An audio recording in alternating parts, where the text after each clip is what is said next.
live here. My name is Toby, and today we've got a massive treat for you guys.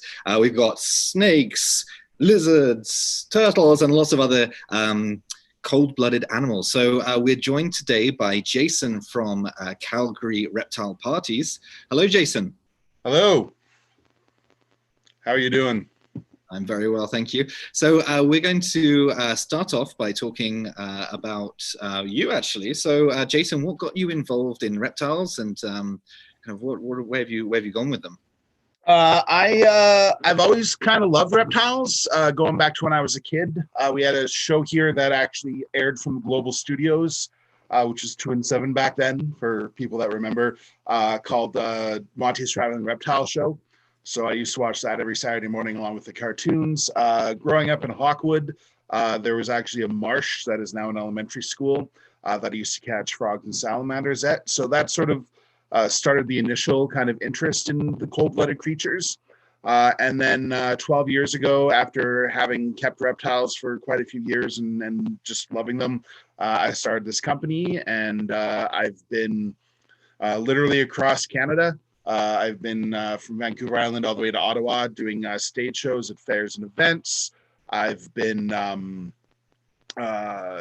visited zoos and facilities around the world. I've seen reptiles in Africa and Thailand, and I had a show on Animal Planet that aired in 2018 called Scaled, that was filmed here about reptiles and building cool enclosures with our friends over at Cornell's World, which is a cage building company here in Calgary. So it's taken me a lot of places I would not have expected. That is excellent. So a real reptile expert, and I'm really excited to see kind of what you have. How many reptiles do you have? Overall, I have over 150, and then I have staff that have some as well. Wow, that is amazing. Okay, let's dive into it. Let's have a look at our first guest reptile. And viewers, if you do have any questions, feel free to fill out that chat box, either on Facebook or YouTube or wherever you're watching from. And I will ask Jason our questions. So Jason, what do you have there? So this is a leopard gecko. Leopard geckos are probably one of the most popular pet lizards. He is fully grown, so they're not a really large animal. They're really cute. They're pretty friendly, fairly easy to care for.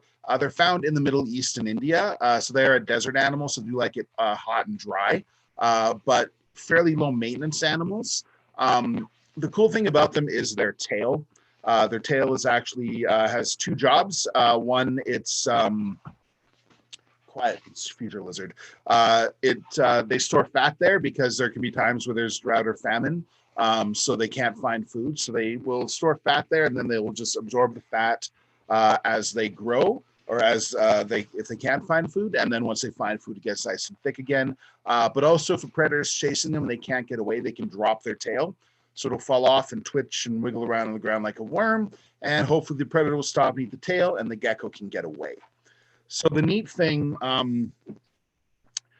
the tail doesn't really have bones in it. So this is what's called a diaphanized specimen. So this is a gecko. And so you can see the tail right there. What diaphanization does is it's a chemical reaction that makes the skin translucent and the bones blue and purple.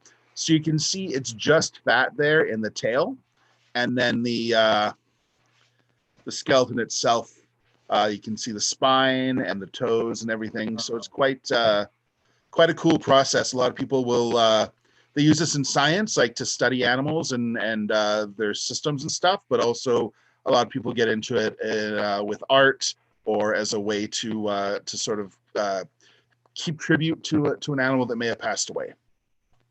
Wow, so some great adaptations for hotter climates there, and his tail kind of acts like maybe like a camel's hump, and stores fat for later. That's great. Excellent. So we've got some questions coming in here. I've got one from Dexter, age 5, saying, does the leopard gecko bite? Anything with a mouth can bite. So he does have a mouth. His teeth are very small. I have been bitten by a leopard gecko once.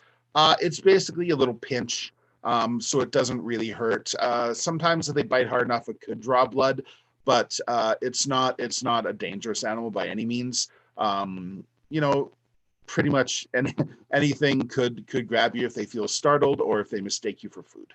Right. And what do they eat? What do leopard geckos So they are insectivores, and being a terrestrial animal, they would hunt stuff that's on the ground. So they are nocturnal.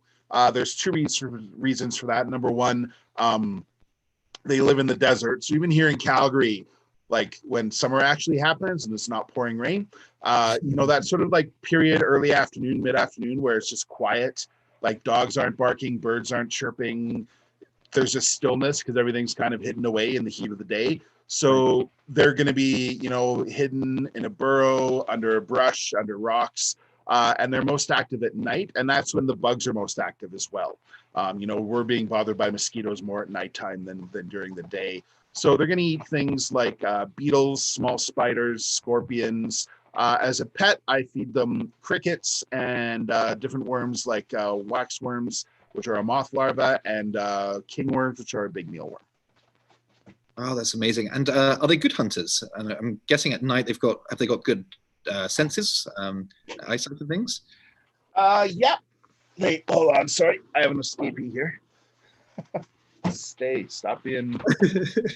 We'll get your time in the spotlight. Are they good hunters? Yeah, they it's quite cool to watch them kind of hunt and find food. They'll often wiggle their tail before they grab their food. They do hunt by sight, so they need to see that movement. So you do need to feed them live bugs. They're not really something you can feed like canned grasshoppers or stuff, but they are good hunters. Great, thanks. I've got some more questions here. I've got one from Christina, and she says, does their tail grow back when they drop it? Yes, the tail does grow back. It's not as nice as the tail that they're born with. Usually it's quite a bit shorter and kind of stubby. Doesn't have the patterning as well. So you definitely want to be aware of that. You never want to pull on your pet gecko's tail, even though it'll grow back. It takes a lot of time and energy too. Yeah, I guess it's like a last-ditch defense mechanism. Yeah. Great. I've got one from Sean. Sean Wood says, can they see in the dark? Yes. Yep. That's part of being nocturnal. They do see in the dark. So I'll see if I can get kind of you can see his eyes there. So at night, that little slit pupil there, if you shine a flashlight on them in the dark, their eyes will be completely black.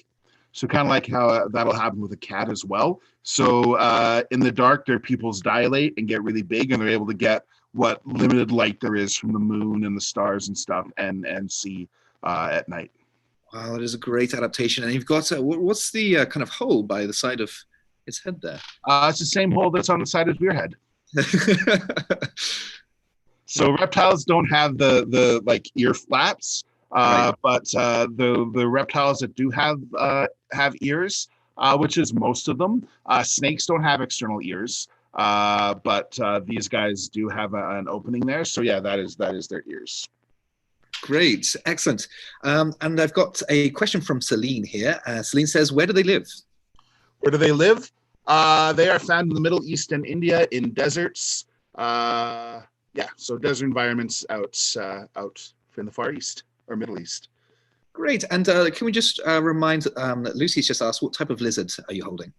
So I'm holding a leopard gecko. So they get their name because they're yellow with spots like a leopard cat. Very sweet. Excellent. And they have claws, it looks like. They don't have webbed feet. So good for those kind of desert environments too. Yeah, for scrambling around on rocks and stuff. They can climb, but they don't climb trees. So you can see kind of how he's perched on my hand there. So they can scramble over stuff and climb, but they're not an animal. They're not a gecko that would climb trees like a crested gecko or the day geckos. Awesome. And why is he just kind of sitting on your hand there and not running around? They're very used to handling. So you can't really train a reptile, but a lot of times they do kind of settle, and leopard geckos are known for just being an animal that's pretty chill overall. Very sweet. Excellent. Great. So I think we'll move on to our next guest, if that's all right with absolutely you, Jason. Just one more question from Sean here. Can they swim? No. Shallow water they can sort of walk through or splash around, but they're not swimmers. There you go. So what do you have coming up next for us?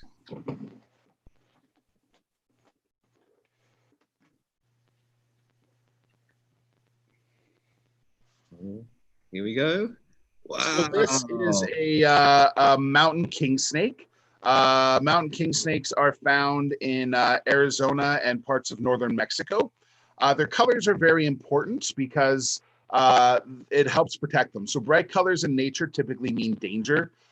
There's actually a poem, red on yellow, kill a fellow, red on black, venom lack. There's a few variations of that. So red, black, and yellow, they're harmless. Red, yellow, and black, they're a coral snake, which means they are venomous. However, once you get down into like South America and some other places, there are coral snakes that are red, black, and yellow. So it's not a good poem to actually be like, oh, I can just pick it up. Maybe just leave them. Yeah. You shouldn't be picking up wildlife, especially if you don't know what it is specifically. So he is going into shed, actually. His eyes are blue, which I didn't notice when I took him out. So he's going to be getting kind of dull colored in the next couple of days, and then he'll shed off that skin. And the king snake part of the name comes from the fact that one of the things that lead in the wild is other snakes. Oh. So that's pretty smart if you think about it, because snakes eat their food whole. So by eating another snake, there's no feet or claws to get your mouth around. It's like slurping a big piece of spaghetti. They can even eat venomous snakes. So they can eat something like a copperhead or a rattlesnake, and if they get bit, it doesn't hurt them. So we like these ones. Yes. Yeah, great. And so do all reptiles shed, and why do they shed? Yes, they do. A lot of them don't shed the same way that snakes do. I actually do have a shed here from one of my other snakes. So basically, they find something rough. They rub their nose against it, and it comes off kind of like peeling off your socks. But even you can see there that is an eye cap. So they have a piece of skin over their eye because they don't have eyelids, and that even has to come off as well. So that's something you have to check on your snakes when they shed. Sometimes the eye cap will get stuck, and you have to help them take it off. But like the gecko does shed. Comes off more in smaller pieces, and they actually eat it. It gives them some nutrition, as well as they have a very small territory. So if they were leaving their skin everywhere, then predators will be able to find them. And then some of the larger lizards, they just shed, and it just comes off in big pieces. That is fantastic. So they do it as they grow, I'm guessing. Yeah. That's awesome. So we're going to go back to kind of reptiles as a group. Is it? Yeah.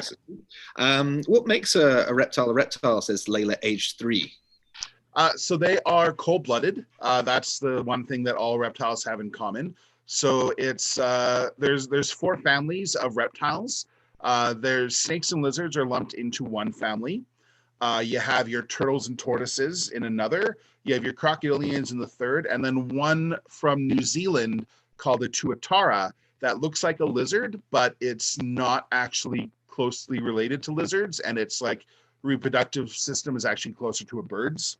So they're kind of in their own family, but they are all cold-blooded. Most of them will have scales, but some do have skin as well. And just their adaptations sort of put them together.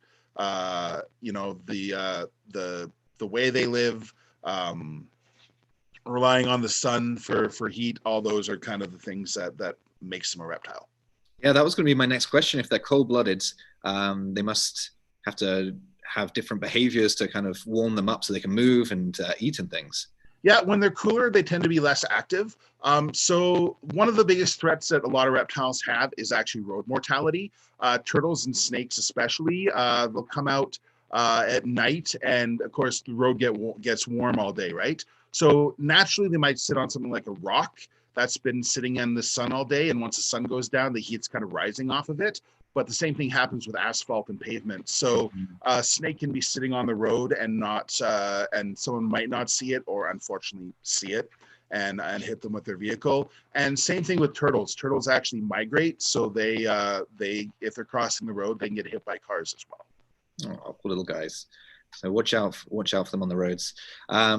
Okay, I've got a question. The people want to know the name of your king snake. His name's Gordon. Gordon the snake. Excellent. Great.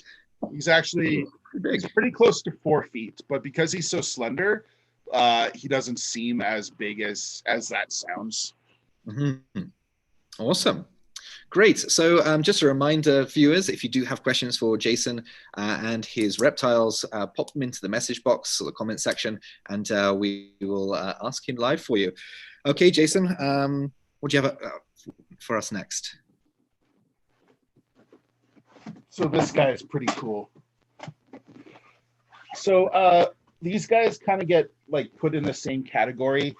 We have reptiles and we have amphibians. So this is a Rococo toad. Rococo toads are one of the largest toads on Earth. They're found in Peru. And right behind his head there is actually his poison glands. And he has them on his back feet as well. So if they feel threatened, what he typically does to let me know that he's kind of grumpy, but I ignore it, is he like puffs himself up, he'll inflate like kind of like a balloon.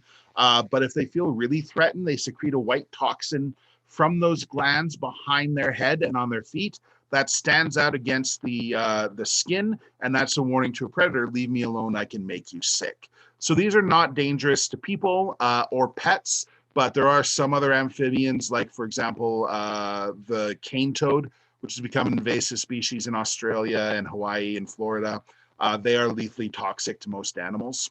But an important sort of thing to mention, you'll notice when I was talking about the snake and I was saying how it was pretending to be venomous, and I refer to him as poisonous. So often, even in like news reports and stuff, you'll see like man bit by poisonous cobra. They were not bit by a poisonous cobra. If something bites you or stings you, it's venomous. If you get sick from eating it, it's poisonous. So, you know, your cobras, the coral snake I mentioned earlier, rattlesnakes, bees, scorpions, they're all venomous. Toads, poison dart frogs, monarch butterflies, ladybugs, puffer fish, those would all be poisonous. So there is a difference. Wow. And he's a toad. What makes him different to what makes toads different to frogs? Because they look pretty similar to me. Yeah. So the rough, warty skin is part of it. Frogs have smooth skin. Toads have rough skin, and toads kind of have a specific environment. Frogs have a lot more diversity. Like there's no toads that live in trees. They tend to be terrestrial or semi-aquatic animals. And are they kind of dry to touch? I know you said that it's a poisonous, so you probably won't want to, but oh, maybe you will. He's not secreting the poison. Okay. The best way I can describe amphibians feeling is sort of clammy. Comparable to like if we're sick with a fever and our parents touch us on the forehead, or right after you've had a bath or been swimming and we're kind of warm and damp, but we're not wet. That's what they feel like, but because they're cold-blooded, they feel cool and damp. So they're not slimy, they're not sticky, it's just clammy. Great, thanks. We've got a lot of people, Angela, Artie, and Cindy. Oh, sorry, Eugene, who is 8, want to know what the toad eats. So in the wild, they'll eat a lot of ants and other sort of ground crawling bugs. I feed it crickets. I feed it earthworms, hornworm caterpillars, and superworms. Awesome. Sounds like a tasty breakfast. Yes. Great. Okay. Any other questions for toads? I can't see any. Where would you find Gordon? No, is this Gordon? No, that was a snake. Gordon was a snake. This is Schneidi. They are found in Peru. Peru. Excellent. Awesome. Oh, thank you very much. So this is what they look like inside. So that is tiny, a different species of toad. So you can see like the legs are definitely designed for movement. They will jump, but the toads tend to walk more than jump. They're not really far distance jumpers. But that's kind of a look of you know, a very unique body shape, like not comparable to any other animals other than frogs and toads. You can see its ribs as well. That's amazing. I've got one from Pamela here saying, how much does he weigh? Maybe a pound or two. So not that heavy. Weighed him. Excellent. And Artie wants to know if they hibernate, or is it a Vishal, sorry. Do they hibernate? That species would not, but we do have amphibians here in Alberta. Tiger salamanders, chorus toads, wood toads, leopard frogs, chorus frogs, wood frogs, leopard frogs, boreal toads, Canadian toads, and they do hibernate in the winter. And why do they do that? Why do they do that? Yeah.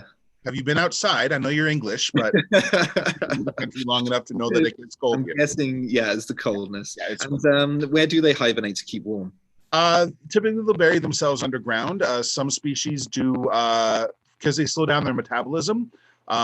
There's actually a species of frog, wood frogs, that can actually freeze solid. They're the most northernmost species of amphibian on Earth. They're actually found up like in the Northwest Territories. Some will bury themselves in the mud underwater and just sort of sleep. Right. Sleep the winter out. I've got one from Belinda who says, do they eat fish? And do they swim?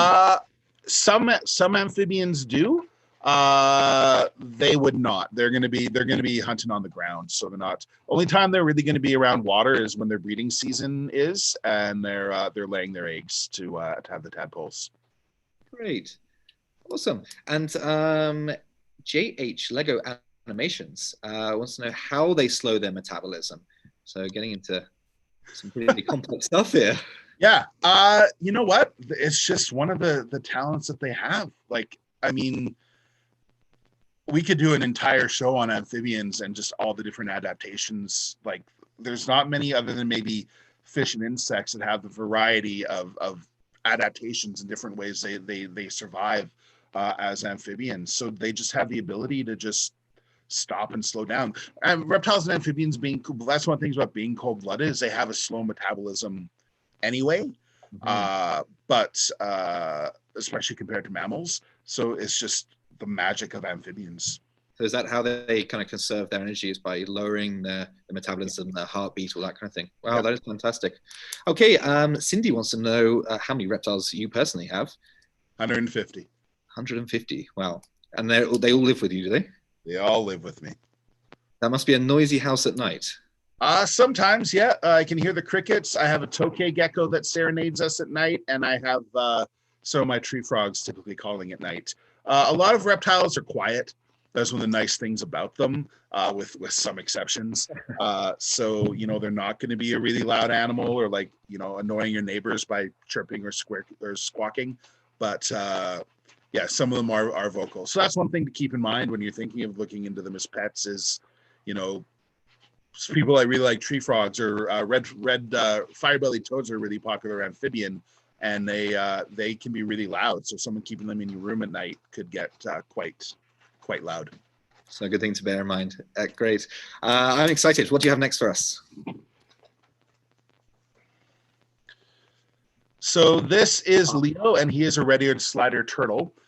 So you'll see differences. One of the most common questions is, can it take its shell off?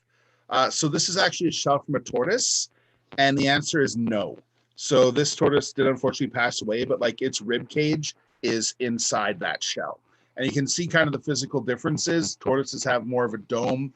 Turtles are typically flatter because tortoises are land animals. Turtles live in, near, and around water. So this helps them swim. That big dome would not be very good for swimming. Red-eared sliders are probably the most popular pet turtle on Earth. There was a period, 1950s and 1980s, you could literally buy one of these for a dime out of the back of a comic book, and it would come in mail order. But unfortunately, people didn't care for them properly. He lives in a pond in my house. People would keep them in basically like a little fish tank or a fish bowl. And turtles are very messy animals. He spends his life eating and pooping. And so their poop can carry salmonella. So kids would pick up their filthy turtle that's been swimming around in its own sewage and put their hands in their mouth or put the turtle in their mouth because kids are weird. And they started getting salmonella breakouts. So red-eared sliders you can legally own in Alberta, but you cannot buy or sell them. So fortunately, there's a lot less of them, but there are other turtles and tortoises that are legal. These guys have also become a major invasive species. They're an invasive species in British Columbia, and they're sort of forcing out in some places the native painted turtles. There's some like man-made waterways in like Vancouver and stuff where they've drained them and found hundreds of red-eared sliders. They could survive in Alberta because they are an animal that will hibernate. And places like Central Park in New York City, you can find red-eared sliders, and they should not be there. So this is sort of one of those examples of, again, people, getting them and not doing their homework. That little like quarter-sized turtle can get to be the size of a dinner plate. If you don't have a proper filtration system, they're very stinky. And depending on the turtle or tortoise species, you can be looking at a commitment of anywhere from 40 to 150 years, depending on the species.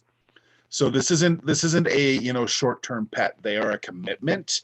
And of all the animals I have, my turtles and tortoises are the most work and most responsibility. Good thing to bear in mind then, to be responsible pet owners. So the turtle and tortoises, what kind of adaptations do they have to survive in their environments? So the turtles have webbed feet. He's dripping, so I don't want to get him too much over my laptop. But so that helps him swim, obviously. And then some turtles, like fly river turtles and sea turtles, have flippers.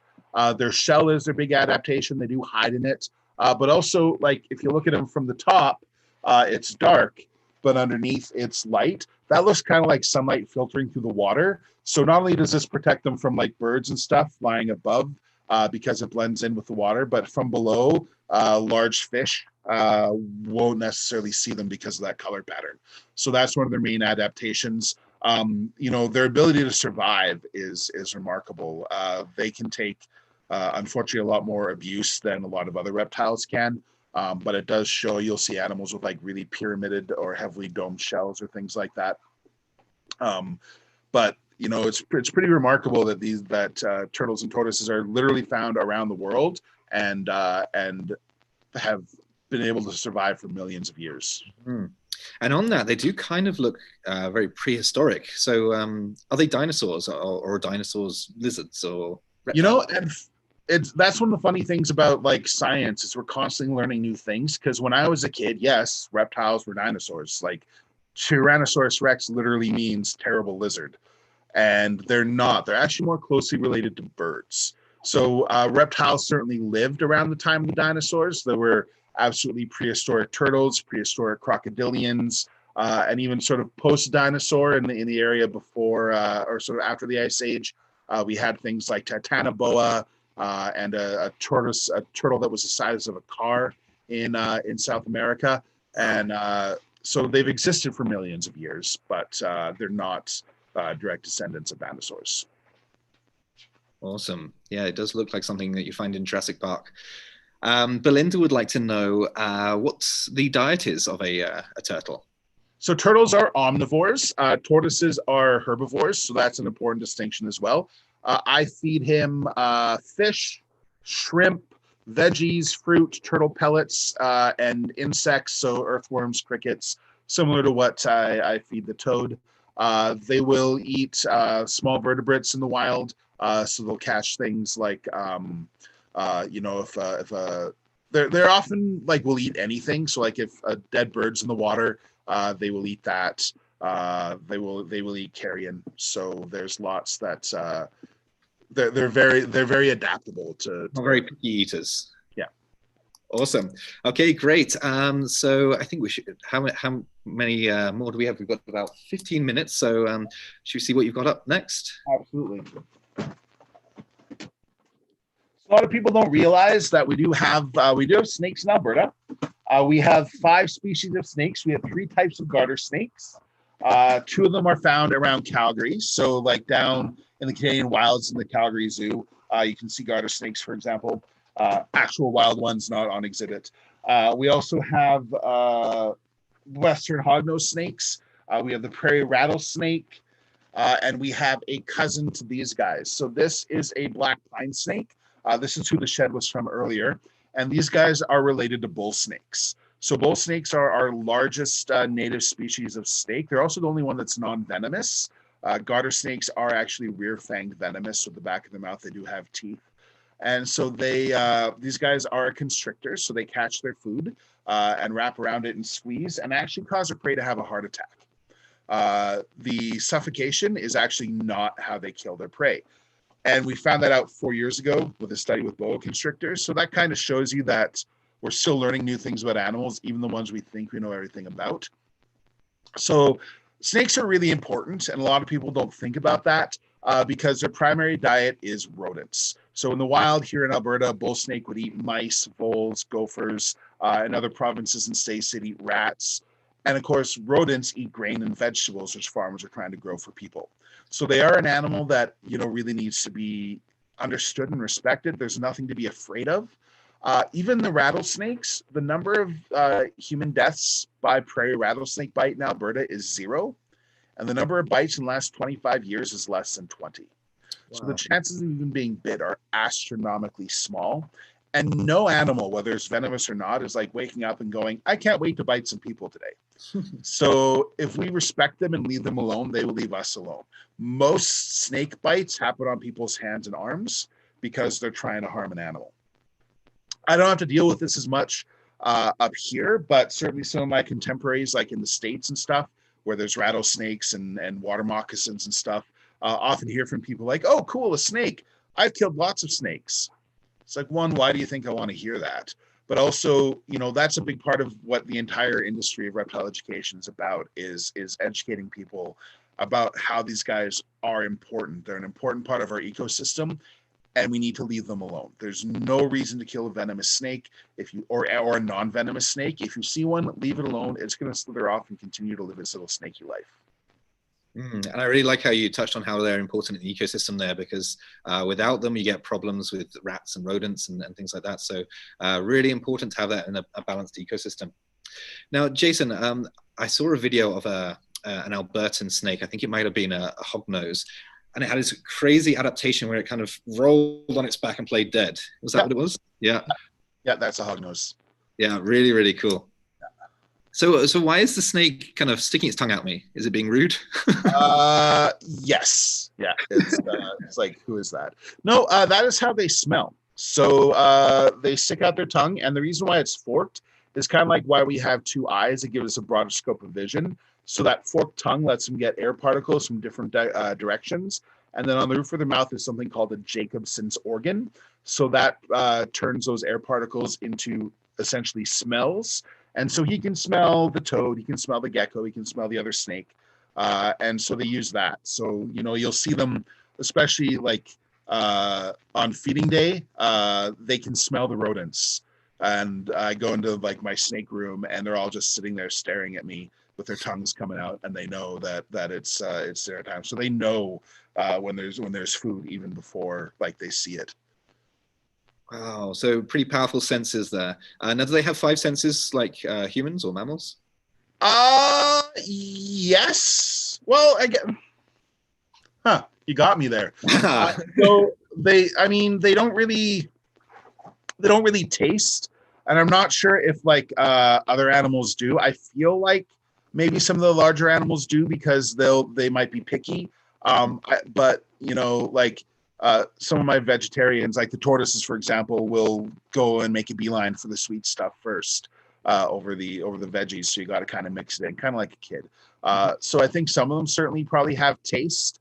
Smell with the ones that don't stick out their tongue. They might smell with the noses, but he does still have a nose. He does still have nostrils. Yeah, because that's how he breathes. They can feel. They can feel when you touch them, and there are like some of the smarter lizards, like there's monitor lizards that I've seen videos of that will like use their feet to reach in and grab bugs as prey and things like that. So yeah, they have sight, they have touch, they have smell, they can see. They see different than we do. They see more like heat signals. They don't necessarily see the way we do in terms of snakes, but definitely some reptiles, again, based on sort of my experience and some of the studies I've read, some of your larger lizards and herbivores and stuff would be able to see colors because they'll be drawn to colors. I had an iguana that if you were wearing bright colored shoes or socks, he'd try and eat your feet. Do that too. Oh, and I've got a question here from Belinda, which might go back to all reptiles. Do they lay eggs? Excellent question. Most of them do. Everything we've seen so far does. However, some reptiles are what's called oviparous. For example, this one is is oviparous. I'm always excited to see what you're going to pull out next. Whoa! So this is an albino boa constrictor. So boas are born alive. Now it's still an egg, but instead of it being an egg in a nest, like the other two snakes we saw, the egg stays inside mom, and then when they're fully developed, they're born alive. So boas, vipers, including rattlesnakes, garter snakes, and then some lizards like blue-tongued skinks and some species of chameleons are born alive. Wow, that is a fantastic adaptation. And it looks like its eyes here are reddish in color. Why is that? So, yeah, he's an albino. So albinism gives him the yellow skin and red eyes. So typically it comes out in like lighter skin tones, oftentimes white in mammals. But with reptiles, it typically comes out as yellow. And where would this snake typically live in the world? They're found in South and Central America and parts of the Caribbean. Awesome. Wow, it looks so strong. So this is also a constrictor, is it? Yeah. Wow. One of the big things that is our focus, especially in our birthday parties and stuff, is responsible pet ownership. A baby boa is small and cute. The girls are the ones that can get really big. Average size for a boa is 5 to 7 feet. He's a male. He's almost 6 feet, but they can get like 8, 9, 10 feet long. The longest boa ever was 13 feet. So people don't necessarily realize the size and the strength of some of these animals, and then they don't want them. So, this is sort of one of those examples. Boas can also live 30 plus years. So, we really want to encourage people to explore reptiles as options for pets, but at the same time, as much as there's many benefits to them, they are a responsibility. There are very few that don't have long lifespans, 10, 15, 20 years plus. So they are a commitment. So it's important you do that homework before you bring one home. Definitely. And that snake is huge. What would its habitat be in the wild? Does it build a nest, or how does it live? They basically just explore. They are semi-arboreal. When they're babies, they tend to be more in trees. An 8-foot boa is going to have a harder time being up in trees, so they're going to be more slithering around on the ground. But snakes typically aren't super active animals unless they're hunting or they have a reason to move. So there's many species that'll just sort of have a little area where they just sit and they wait, and they'll go warm up, and then they'll go back and they'll hide from predators. And then when they're hungry, they're ambush predators. So they'll sit there, they'll wait, or in some cases, like snakes will hunt. So like corn snakes get their name because farmers will find them in their cornfields and their corn silos, and they know the snakes have figured out there's mice there. So they're hunting for the mice. They're looking for the nest. Some snakes will go in and mom will run away and they'll eat all the babies in the nest. So very, very important role. So they don't kind of build a house or a nest like a bird that they'll return to night after night. No, and even when they lay eggs, they pretty much abandon them. There's some exceptions, like some pythons will curl around the nest until the babies hatch, but for the most part, they lay their eggs, they bury them, they leave. But that's pretty amazing to me, is the fact that, like, from the moment they hatch and take their first breath, they know how to instinctively find food, how to hide, how to defend themselves. I hatched out that black pine snake, and one of their defense mechanisms is to hiss and wiggle their tail to convince you they're a rattlesnake. And literally 24 hours after hatching, I was taking pictures of them, and one of them hissed at me and rattled its tail. So much more likely to survive in the wild than a human baby. Yes. Yeah.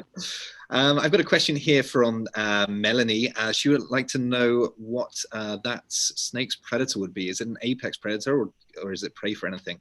As a baby, they're going to have a lot more predators because they're just a lot smaller. Crocodiles, caimans, tegus, birds of prey, some primates like howler monkeys will eat snakes. Once they get up into that larger size, you're going to have a lot less, but still some of the, like, your caimans, your jaguars, your large apex predators would be predators to a large boa. Excellent. And looks like you're pulling up something now. Oh, wow. Is that an iguana? Yeah. So this is Lenora, and she's a green iguana. So they are also found in South America as well as Mexico, and they become an invasive species in Florida, Texas, a few other sort of warmer tropical areas, warmer temperature areas. So iguanas are another one that have been really popular as pets. When I was, I think, 10 or 11, We almost got a baby iguana at a pet store, and our parents ended up saying no after they said maybe, and it was disappointing, but it was the right answer. The pet store actually told us to feed it cat food, and iguanas are what they eat. so they would eat it, but their body is not designed for that amount of protein, so it would have died of malnourishment. The things we've learned, even in the last 5 or 10 years, about care for and husbandry for reptiles is like mind blowing. Even since I started the company, we've learned so much more about a lot of animals' care. But these guys, they start off this big. They're cheap and people get them, and they don't do that homework.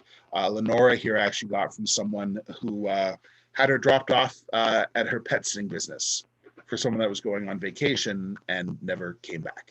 Stopped responding to emails, didn't respond, like just abandoned her. And she went, I never signed up for being an iguana mom. So she found me and I took her in. And you're a great iguana mom. Yeah, I'm a great iguana mom. So what would Lenora eat in the wild? Plants. So they are an arboreal lizard. They spend their time in trees. So they're going to be eating a lot of leaves, fruit, things like that. That's great. And does she have any cool adaptations that helps her survive in the wild? Absolutely. So these spikes help them. They're excellent swimmers. So these spikes kind of break up the water as well. Their tail here is longer than their body. So that has 3 purposes. It helps them balance in trees. It helps them swim. And if they feel threatened, they will hit with their tail. And it hurts. It's like getting hit with a whip. So they also, for a herbivore, have really sharp teeth. An iguana bite can require stitches. And a lot of them are not as friendly as Lenora, especially the boys. They can be quite moody during breeding season, which can last 1 to 6 months. People have had pet male iguanas that have gone from like puppy dog tame like Lenora to being really defensive like overnight. So you don't want that. So people will get animals like this or a monitor lizard and then go, it's big, it's scary, it tries to bite me, I don't want it anymore. Well, it's pretty hard to find a home for big animals like this. Yeah.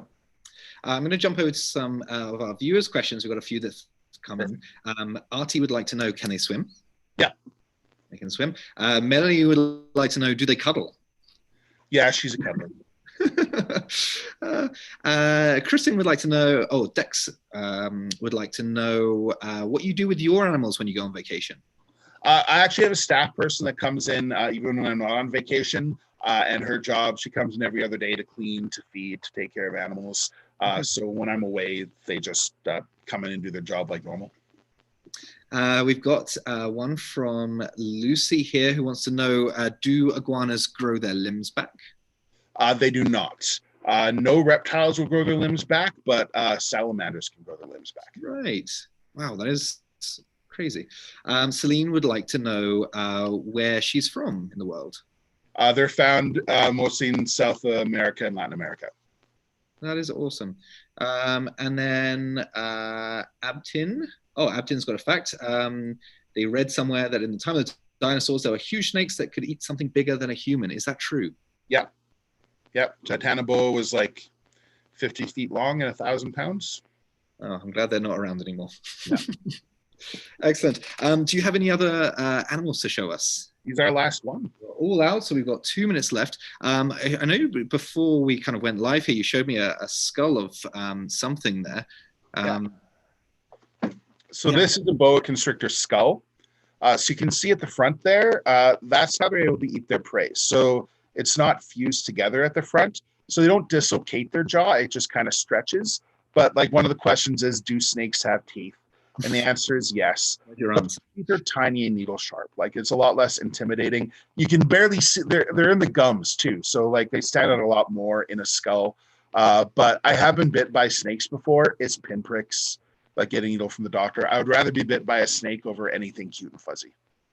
So how, with the teeth there, are they hollow? How do they get the venom into their prey? So this is a constrictor, so there's no venom there. But the ones that are venomous, they do have typically fangs right at the front. Some of them, like cobras, it's static. Some of them, like rattlesnakes and vipers, they basically fold up and then they come down when they strike. So those are hollow, and the venom goes through the teeth. Great. I've just got a question from Sean. It looks like we're just about out of time, so this might be our last one. Are they endangered? Which one? Nothing we've seen today is endangered, but there are absolutely many reptile species that are threatened or endangered around the world. A lot of chameleons in Madagascar. Sea turtles are critically endangered. There's many snake species that are threatened. Box turtles. Ontario has a number of endangered species of turtles.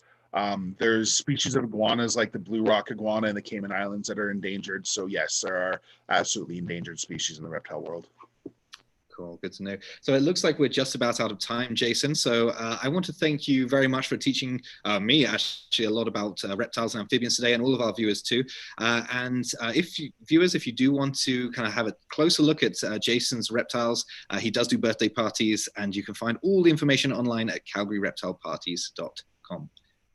And I'll go through, and any questions that we missed, I'll go through and I'll respond to on the chat and on Facebook and get to any of the ones that we didn't get a chance to respond. Thank you very much. Thank you very much. And it's been lovely chatting with you and all your pets. So thank you again. And viewers, if you want to see what's coming up next, visit sparkscience.ca to see what live events are coming up. So thanks very much. And I'll see you soon.